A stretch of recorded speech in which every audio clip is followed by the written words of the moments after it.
Hello, welcome to the second Town Hall Candidate Forum.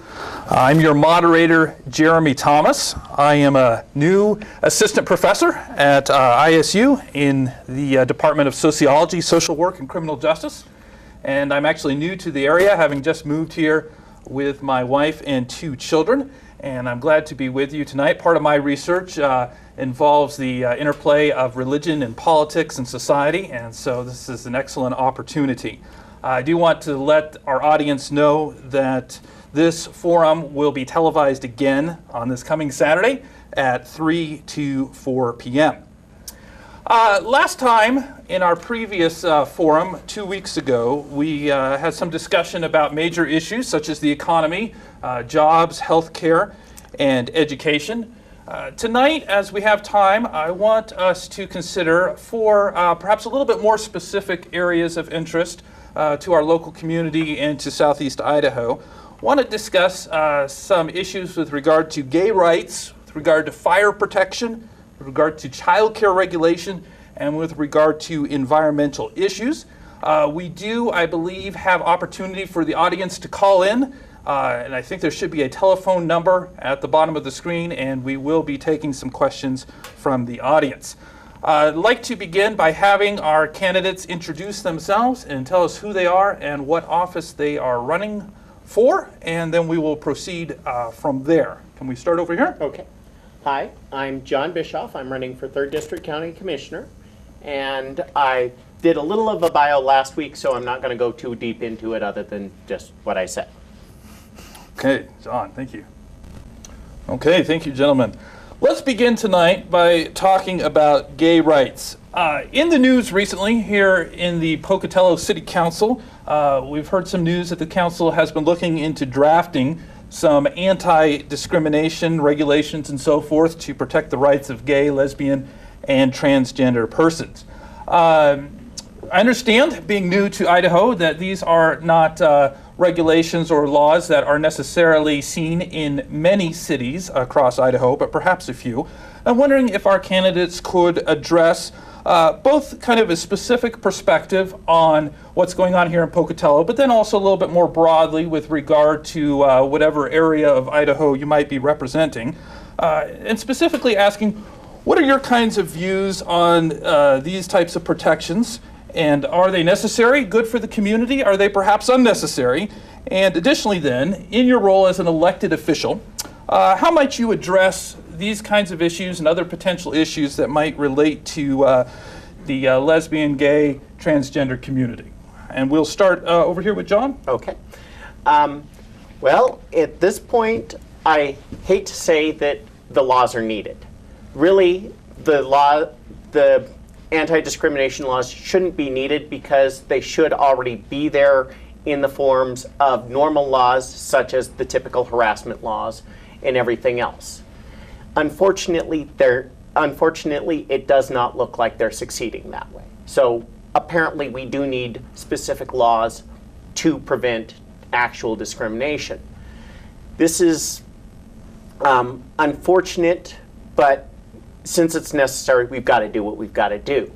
If the city council does not succeed, then the next step would be for the county commission to do so, to take up the cudgels on this. It's pretty much the next logical step. So at that point, if there's not already one on the books, which one would hope that the county commission, if the city fails to pass this law, or that's a really bad assumption even. If the city passes the law, everything's good. If the city does not pass the law, then the next step would of course be the county commission for that kind of thing. And I say, if it hasn't already been done, let's do it now. Okay. Well, if we don't have any further comments on that, again, remind the audience that I believe we can have some questions from the audience and can call those in at any time. But I think we'll continue then and move to a second specific topic that's been in the news this summer and fall, and that is with regard to fire protection. This year has, of course, been perhaps a record year for devastating fires, both in our immediate area and then across the state more broadly. And at a couple of points, I've heard in the local media some questions from various persons in the community about the effectiveness and the kind of connected to that, the appropriate funding of local fire protection efforts. And then also some questions regarding the appropriate interactions between, on the one hand, fire protection and law enforcement officials, and on the other hand, property owners trying to protect their own property. So I know there's a number of issues here that could be addressed, but I'm wondering if we could hear from the candidates talk about their perspective on fire protection, particularly, I suppose, in the local community. Is it funded adequately? Do things need to be done differently in any way? Or are the current situations adequate and so forth? So let's begin here with John. Okay, well, first thing, clearly, when it comes to fires, everybody right now, the first thing on their mind is Charlotte. The Charlotte fire was very devastating. I also I note that when the Charlotte fire, right in the aftermath of the Charlotte fire, there was an outpouring of charitable contributions to the area and work crews going through and cleaning that up. And that was outstanding. That's what we need as a community. We don't need the government stepping in, we need people stepping in. And I saw quite a bit of that at Charlotte. Clearly there could have been more done. I can't tell you any different. There's always more that can be done in situations like that. But the real thing here is that during the Charlotte fire's aftermath, there was a debate in the county commission whether or not there should have been a state of emergency declared. They were actually talking about it for the drought rather than the fires. But in Idaho, fires and drought are pretty much hand in hand. Every time you do have a drought, you've got a huge fire danger within a matter of months.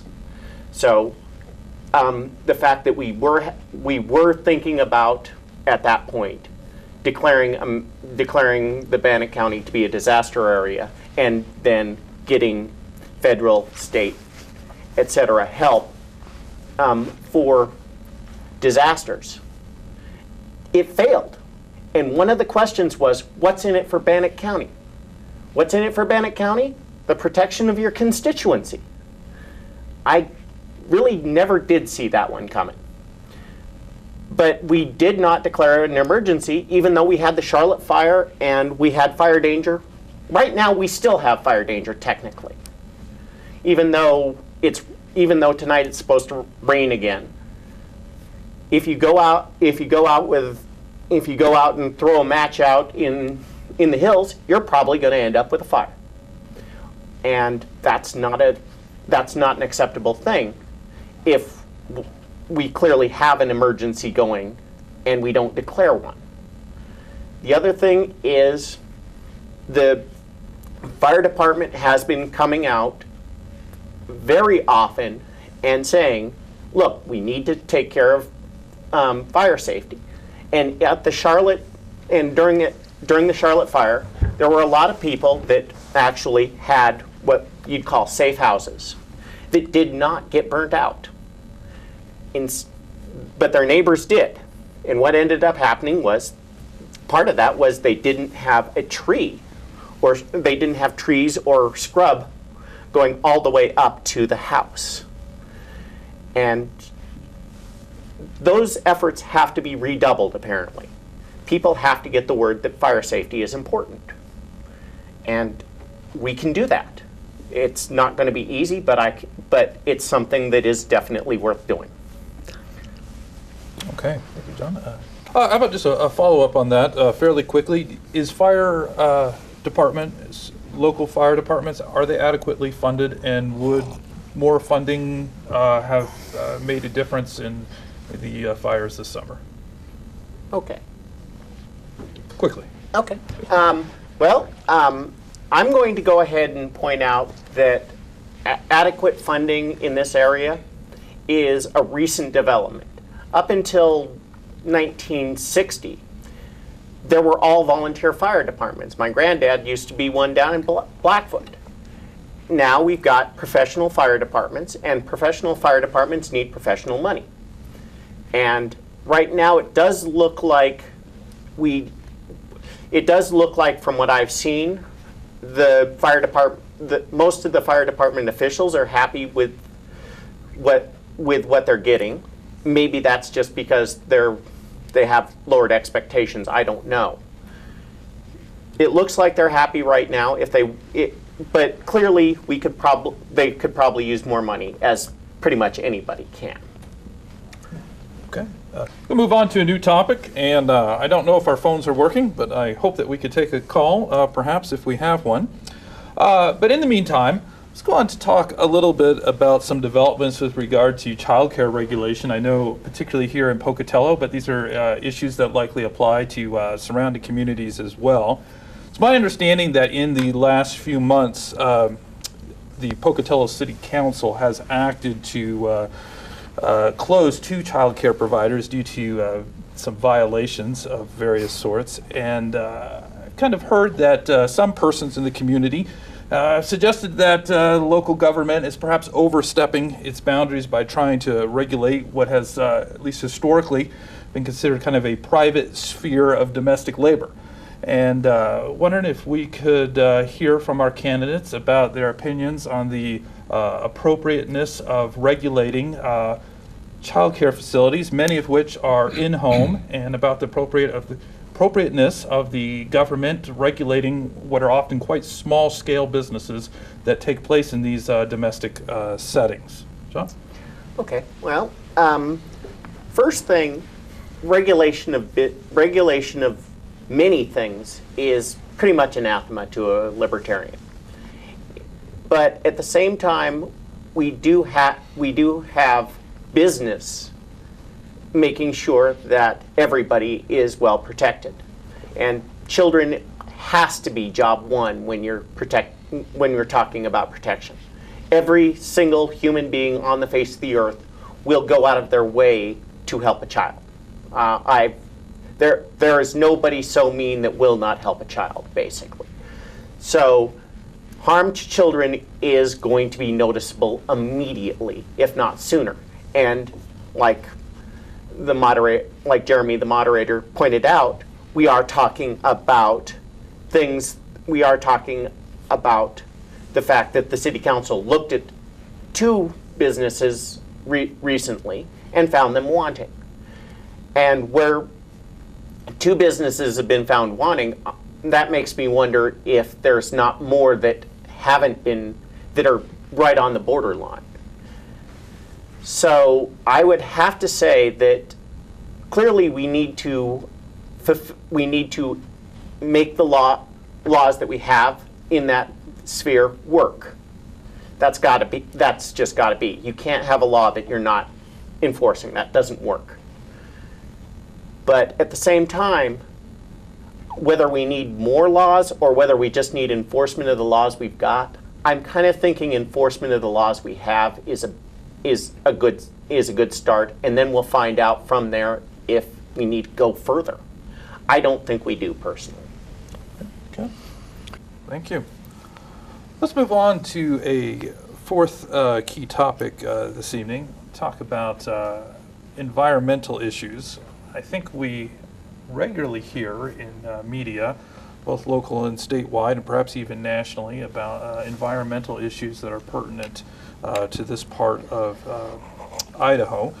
And a lot of questions about activities and situations that have happened in the past, disputes about who should pay for cleanup and this kind of thing, who's responsible for what, and broader kinds of questions about what the appropriate role of government should be in regulating these kinds of things. The question I have for our candidates tonight is essentially, from your perspective as a candidate running for office, what do you feel are the most pressing environmental issues that perhaps you have an idea about how to deal with in a pragmatic manner? We know that there are often very big issues that are hard to know how to get at practically, but what are some of the kinds of things that are perhaps addressable, and what would you suggest doing about them? And we'll begin. John? Okay. Well, the first thing is, in the county, we have to look at the fire protection.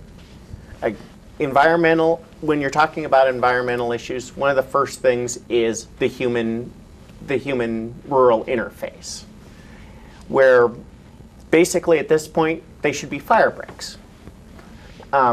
Because basically at that point, what we should not be willy-nilly moving into the I don't want the rangeland, the grasslands.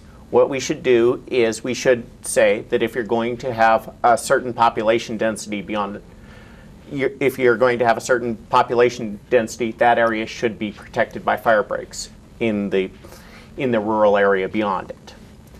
Because, well, that's one way to prevent the major fire issue. As Mr. Andrus pointed out earlier, the BLM was involved in the Charlotte fire, not in a good way. The BLM should have already had a fire break before up at the boundary of the town, basically, or not the town, the how's the best way to put this? The populated area. There should have been a fire break there. That's a good start. Now, there's other things, and lately in the news is the fact that the FMC cleanup just happened. Of course, that's in Power County, so not really the Bannock County Commission candidate's major task in life. However, we have to remember, some of that slag that they're burying now under 3 feet of earth was brought into this county. And it was brought into this county and just literally spread out all over the place. Not what I'd call a smart move.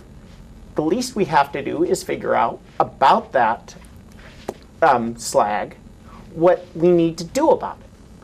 Right now, I look at the slag and realize that that it was enriched in everything other than phosphates, because the phosphates were pulled out. Therefore, the lump of what's left, everything else that was in it, is now more populous than it was. You take something out of a hole, the rest obviously has more concentration. Now, when I look at that, I see some uranium in there. Now, uranium kind of has a personal effect, or personal mental effect on me, because back when I was a little bit younger, I joined the Navy. The Navy, of course, used depleted uranium rounds in what we called the CWIS, close-in weapons system. That, of course, was breathed by anybody in that was on the decks soon after those guns fired. And of course, that happened to be my general quarter station during the Gulf War. The depleted uranium is one of the alleged causes of what we call Gulf War syndrome. Gulf War syndrome is a bad combination. Respiratory diseases, they can't even ever point out what GI problems there are. Chronic fatigue syndrome. The list is horrid, and the list is stuff that I am not only in danger of, has actually somewhat affected me. I'm not telling you I've got Gulf War syndrome or anything like that. What I'm telling you is I've seen it. I've seen it happen in real life. And we've got that stuff sitting in our driveways. This is not cool. We need to get that stuff out of the county and under that 3 foot of soil over at the FMC site. Put it back at the FMC site, put it under the 3 feet of soil, or better yet, put it somewhere where it's not going to do anybody any damage.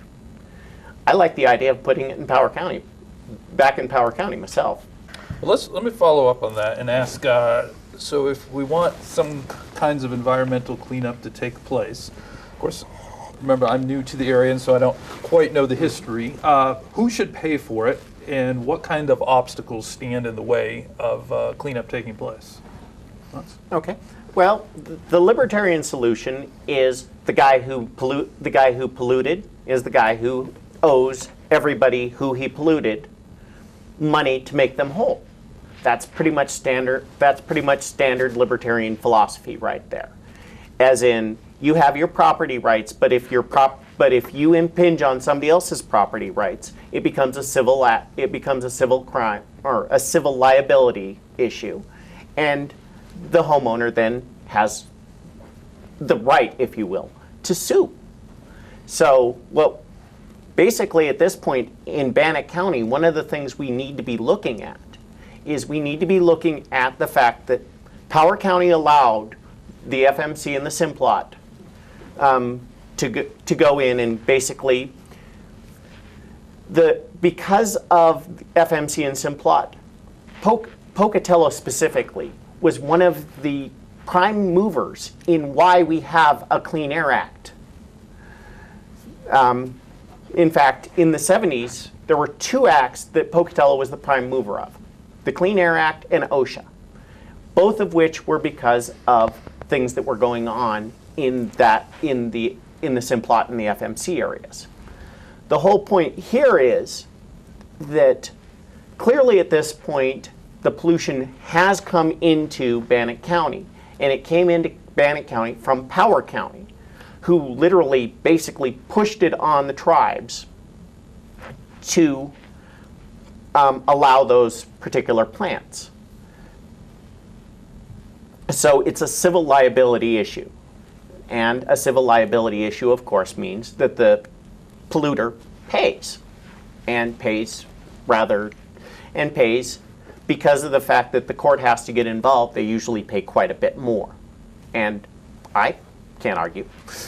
Let's take our last 3 or 4 minutes here, and I'm wondering if each of you could give a 1-minute summary or so on what you think is the most important issue that you would work on as an elected official. Where does your passion or interest, what's most important that you might see actually accomplishing some kind of movement on? So about 1 minute each. John? Well, I'd like to see the Bannock County Commission be a whole lot more open. That would be the first and major priority of mine. Get them on this not this very screen, this is channel 12 that we're on today, but get them to have meetings on channel 11, just like the Pocatello City Council and everything. The thing is, we'd also, of course, have to get it onto other places like in Lava, Downey, etc. But get the Bannock County Commission meetings out in the open, webcast them or whatever. That's got to be job one, is first and foremost, make sure that everybody else knows that Bannock County Commission does care and we're doing something. Okay, excellent. Well, any final comments any of our candidates want to offer? I'd just like to say thank you for being here and for hosting this to help us present those things that we believe the community needs to hear to make an educated decision. All right. I'd like to second that because you did take time out of your schedule to moderate this, and I'd like to thank you for that. Sure. Well, glad to be able to moderate. This again is our second of 3 town hall candidate forums, and we will have one more on 2 weeks from tonight on October 29th, again at 5 p.m. and perhaps a little bit different set of issues, and we'll see. This town hall forum will repeat on this coming Saturday at 3 p.m. So thank you very much. Good night.